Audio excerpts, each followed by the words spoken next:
আসসালামু আলাইকুম everyone, welcome to my new blog. তো আজকের ব্লগে থাকছে নতুন একটা আইটেম, নতুন একটা রেসিপি। তো আজকের ব্লগে থাকছে আমি চিকেনের হাড় ছাড়া মাংসটা নিয়েছি, আর এটা দিয়ে আমি এখন ঝুরা মাংস রান্না করব। আমরা গরুর মাংসের ঝুরা মাংস রান্না করি। ঝুরা মাংসটা খেতে কিন্তু খুব ভালোই লাগে, তাই না? তো আজকে আমি মুরগির মাংস দিয়ে ঝুরা রান্না করব, ঝুরি মাংস রান্না করব। অনেকে ঝুরা মাংস বলে, অনেকে ঝুরি মাংস বলে, যে যেটা বলে আর কি বোঝাতে পারে ওইটাই।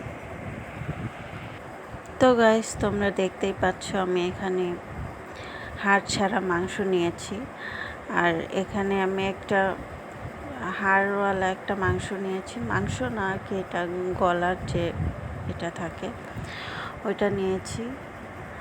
তো হাড় ছাড়া হাড়ওয়ালা মাংস দুইটাই তোমরা নিতে পারো, কোনো সমস্যা নেই। ঝুরি মাংসতে একটু মাংসটা বেশি লাগে, হাড় ছাড়া নিলেই ভালো হয়। তো এই তো এরকম করে আমি পিস করে নিয়েছি, ছোট ছোট করে আমি কেটে নিয়েছি এটা। আর এখানে আমি 2টা আলু দিয়ে নেব। 2টা আলু আমি এখানে ইউজ করব। তো আলু ভাজির মতো নর্মালি যে আমরা আলু ভাজি করি ওরকম করে কেটে নিলেই হবে আলুটা। তো চলো রান্নাটা দেখে নেওয়া যাক। এখন আমি পেঁয়াজের কুচি দিয়ে দিয়েছি এখানে পরিমাণ মতন। পেঁয়াজের কুচি দিয়ে নেওয়ার পরে আমরা মাংসের যেভাবে রান্না করি মাংসটা ঠিক ওইভাবেই সব মশলা দিয়ে দিব এক এক করে। এখানে আদা রসুন পেস্ট দিব, দারচিনি এলাচ দিব, লবঙ্গ যা যা আছে সব দিয়ে দিব। তো দেওয়ার পরে এখানে হলুদ মরিচের গুঁড়া পাউডার যেগুলি আছে ওগুলি দিয়ে দিব।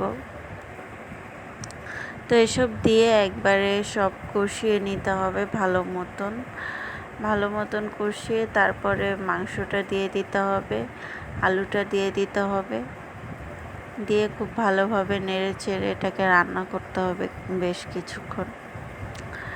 তো এই তো এভাবেই ঝুরা মাংস রান্না করা হয়, সেম একদম। তুমি মুরগির মাংস বলো, যে কোনো মাংসই বলো, রান্না করো যেই প্রসেসে, ওই প্রসেসেই এটা রান্না করতে হবে, আলাদা কোনো কিছু না। জাস্ট মাংসগুলো একটু পিসটা ছোট ছোট করে নিতে হবে। আর যদি তোমরা এটার সাথে আলু খেতে পছন্দ করো, আলু ভাজির মতো আলু কেটে নিবে, বা যে কোনোভাবে তোমরা দিতে পারো, আলুটা সমস্যা নেই তাতে। আর আলুটা যদি স্কিপ করতে পারো সেটাও পারো, চাইলে শুধু মাংস দিয়েও ঝুরা করতে পারো। তো আমি আলুটা দিয়ে নিয়েছি, কারণ আলুটাও আমার ভালো লাগে খেতে। আমার ঘরে সবাই আলু খেতে পছন্দ করে, তাই আমি একটু আলু দিয়ে নিয়েছি। এখানে দুইটা পরিমাণ বড় বড় সাইজের আলু আমি এখানে নিয়ে নিয়েছিলাম। তো এই তো রান্নাটা শুরু করলাম। তো এভাবেই কিন্তু রান্নাটা কমপ্লিট করব। আর যেহেতু ছোট ছোট করে মাংসগুলো কাটা হয়েছে, খুব তাড়াতাড়ি কিন্তু এটা সেদ্ধ হয়ে যাবে, রান্নাটা হয়ে যাবে। অল্প পানি দিয়েই তোমরা কষানোর মধ্যেই অনেকটা সেদ্ধ হয়ে যায়। তো তারপরে একটু পানি দিয়ে তোমরা সেদ্ধ করে নেবে। তো এই তো এটা যখন একবারে পানিটা শুকায় যাবে, এরপরে তোমরা আলাদা একটা প্যানে বা একটা কড়াইতে যাই হোক নিয়ে তোমরা একটু তেল দিয়ে মাংসটাকে ভেজে নেবে। জাস্ট একদম ভাজা ভাজা লাল লাল করে ভাজা, ওইটাকেই বলে ঝুরা মাংস। আর এত টেস্ট খেতে, এটা জানি না, তোমরা যারা খেয়েছো তারা তো অবশ্যই জানো এটার মজা। আর যারা খাওনি অবশ্যই আমার ভিডিওটা দেখে বাসায় ট্রাই করবে। আর এত মজা, এটা না খেলে বুঝবে না। আর অবশ্যই আমার ভিডিওটা যদি তোমাদের ভালো লাগে, লাইক কমেন্ট শেয়ার তো করে যাবেই। ইনশাল্লাহ আমিও তোমাদের বাড়িতে ঘুরে আসবো, তোমাদের লাইক কমেন্ট করে আসবো।